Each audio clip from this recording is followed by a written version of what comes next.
नमस्कार, मैं GRS news के लिए गिरीश अग्रवाल। आज फिर से विपक्षी दलों के जो नेता थे उनके माइक म्यूट कर दिए गए। राज्यसभा में भी इस तरह की घटना हुई। विपक्ष मल्लिकार्जुन खड़गे का माइक म्यूट हुआ और उनको मजबूरन अध्यक्ष का ध्यान यानी कि सभापति का ध्यान अपनी ओर करने के लिए उन्हें बेल तक आना पड़ा, जिसको कि लेकर सभापति ने आलोचना की और ये कहा कि ये सदन का दागदार दिन है। निश्चित तौर पर जिस तरह की घटनाएं पिछले कार्यकाल में देखी गई, यहाँ तक कि लोकसभा की कार्रवाई 18 मिनट के लिए म्यूट की गई। 2023 का वो काल जो कि अडानी और नरेंद्र मोदी के संबंधों को लेकर तमाम तरह की चर्चाएं विपक्ष उठा रहा था। यहाँ तक कि हिडेनमैन के रिपोर्ट के कारण जब शेयर बाजार गिरा तो निश्चित तौर पर उस समय सदन के सदस्य सांसद प्रश्न पूछना चाहते थे, लेकिन उनके माइक म्यूट कर दिए जाते थे। इस बात की शिकायत भी उन्होंने की, लेकिन समस्या का निराकरण नहीं हुआ। अभी 2 दिन पूर्व जब लोकसभा अध्यक्ष बने थे, तब विपक्ष के नेताओं ने उन्हें शुभकामना संदेश देते हुए और ये आशा जताई थी कि भविष्य में अब उनके माइक म्यूट नहीं होंगे और किसी का भी निलंबन नहीं होगा। जिस तरह की पिछली बार करीब 150 विपक्षी दलों के सांसदों को निलंबित किया गया था, आज राष्ट्रपति के अभिभाषण पर बहस का दिन था, लेकिन विपक्षी दलों ने ये तय किया कि वो राष्ट्रपति के अभिभाषण पर चर्चा करने के पहले नीट परीक्षा में जो घपला घोटाला हुआ, जिसके कारण लाखों छात्र प्रभावित हुए और आज भी वो छात्र दिल्ली में प्रदर्शन कर रहे हैं, उनके परिवारजन भी उनके साथ हैं और निश्चित तौर पर उनके मन में क्षोभ है कि आखिर उनकी मेहनत की तैयारी किस तरह कुछ लोगों के कारण बर्बाद हो गई। निश्चित तौर पर पहले सदन में जो कार्रवाई होती थी उसकी जानकारी हम लोगों को अखबारों से या ज़्यादा हुआ तो आकाशवाणी के जरिए मिल जाया करती थी, लेकिन 1989 में जब राष्ट्रपति का भाषण हुआ तो पहली बार उसका सीधा प्रसारण किया गया। उसके बाद 91 से 2 दिसंबर 91 से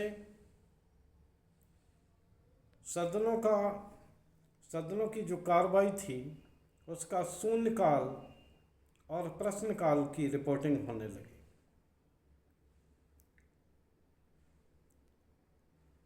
जिससे कि आम जनता को ये मालूम पड़ जाए कि उनके जनप्रतिनिधि किस तरह से सदन में अपनी उपस्थिति रखते हैं और किस तरह के सवाल वो पूछते हैं और किस तरह बहस में हिस्सा लेते हैं। 2021 के बाद जो अलग अलग चैनल थे जो कि लोकसभा टीवी और राज्यसभा टीवी के जरिए प्रसारण होता था, 2021 में दोनों चैनलों को मर्ज करके एक संसद टीवी चैनल बनाया गया, जिस पर कि इसका प्रसारण शुरू हुआ। निश्चित तौर पर कार्रवाई का प्रसारण होने के कारण आम जनता को ये मालूम पड़ने लगा कि आखिर क्या हो रहा है और उनके जनप्रतिनिधि अपनी क्षेत्रीय समस्याओं के प्रति आवाज़ उठाने में कितने सजग हैं। लेकिन जब 2023 में विपक्षी दलों के सांसदों द्वारा सवाल उठाए जाने पर जब पूरा सदन म्यूट हुआ, तो निश्चित उस समय ये प्रश्न उठा कि आखिर ये जो प्रसारण कार्रवाई का हो रहा है, जिस पर कि लाखों रुपए खर्च होते हैं और ये भी आम जनता की कमाई से खर्च होता है, तो आखिर इसकी ज़रूरत क्या है। जब जो प्रश्न पूछ रहे विपक्षी दल, उनके तरफ कैमरा नहीं होता और अधिकांश समय जो सभापति की ओर कैमरा रहता है, या अगर सदन में प्रधानमंत्री उपस्थित हैं तो कैमरा उनकी ओर रहता है। क्या ये संसद टीवी जो है, क्या सत्ताधारी दल का ही है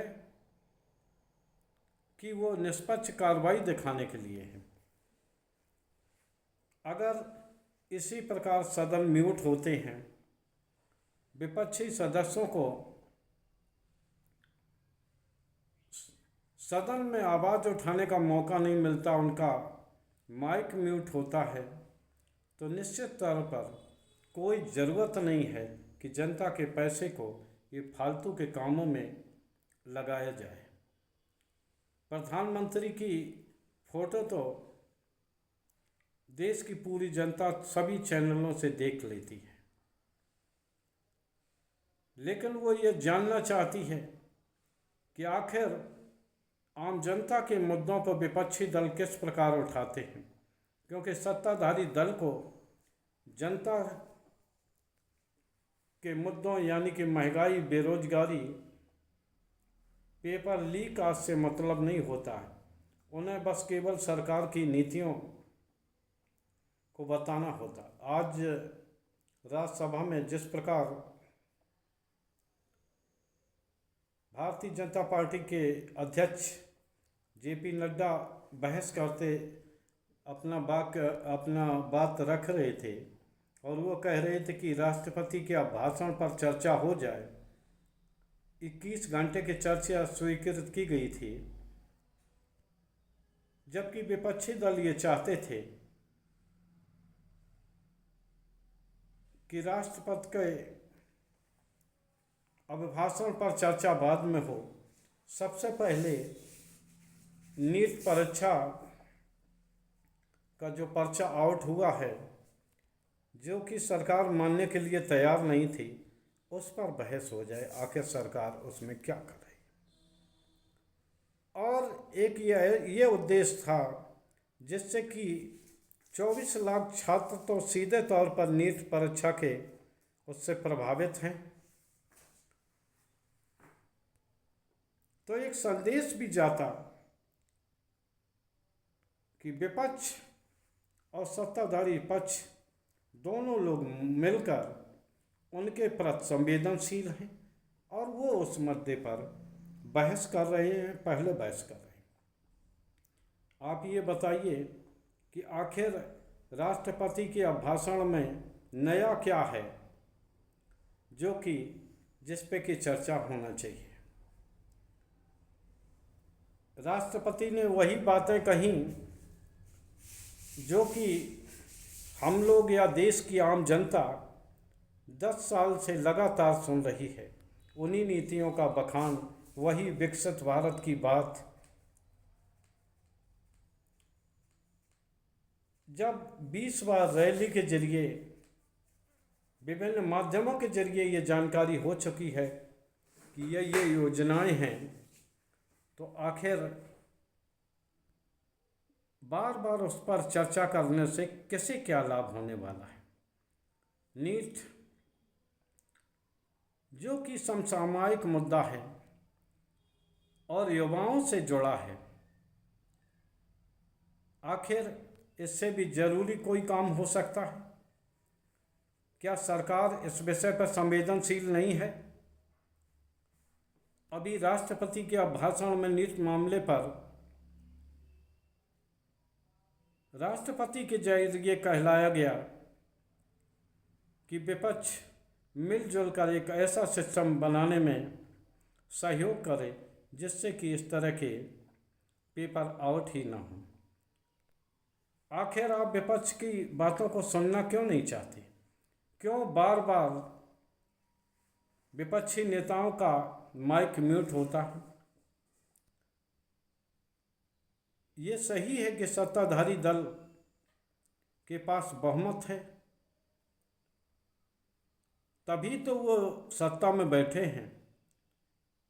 वो सांसद जो कि निर्दलीय तौर पर चुनकर आए हैं या जो छोटे दलों से हैं, क्या उनकी बात को सदन में नहीं सुना जाना चाहिए? अगर यही मानक है, समय कम ज़्यादा हो सकता है कि उनके सांसदों की संख्या के अनुसार समय कम ज़्यादा हो सकता है, लेकिन क्या उन्हें पर्याप्त सुनने का अवसर नहीं दिया जाना चाहिए? आखिर वो भी तो अपने क्षेत्र से चुनकर आते हैं और उन्हें भी देश की लाखों की मतदाता उन्हें न सिर्फ चुनते हैं, वर्ग आम जनता भी अपेक्षा रखती है कि कम से कम विपक्षी दल उनकी मुद्दों को सरकार के सामने जरूर रखेंगे और जन विरोधी सरकार की नीतियों पर न सिर्फ विपक्षी दल सड़कों पर उतरेंगे, बल्कि निश्चित तौर पर वे सरकार को कटघरे में भी खड़ा करेंगे। आखिर विपक्ष का काम क्या होता है? अगर विपक्ष ही नहीं होगा, केवल सत्ताधारी पक्ष ही होगा, तो लोकतंत्र में तो हमारे ख्याल ये बात होने वाली है नहीं कि जहां विपक्ष की कोई आवाज़ न हो। वो सदन का क्या स्वरूप होगा जिसमें कि विपक्ष ना हो, केवल सत्ताधारी दल बैठा हो। एक तरह से ये तानाशाही की ओर बढ़ता जा रहा है। जिस तरह मैंने इस पर कल वीडियो भी किया था, अध्यक्ष जो खुद सांसद होते हैं और उन सांसदों के सहमत से, समर्थन से ही संवैधानिक पद पर बैठते हैं, तो वो उन्हीं सांसदों से किस तरह का व्यवहार करते हैं, 2 दिन से लगातार ये देखा जा रहा है। आखिर अगर विपक्ष की ज़रूरत वास्तव में नहीं है, तो आखिर ये चुनाव क्यों कराए जाते हैं? क्यों नहीं ऐसा किया जाता कि लगातार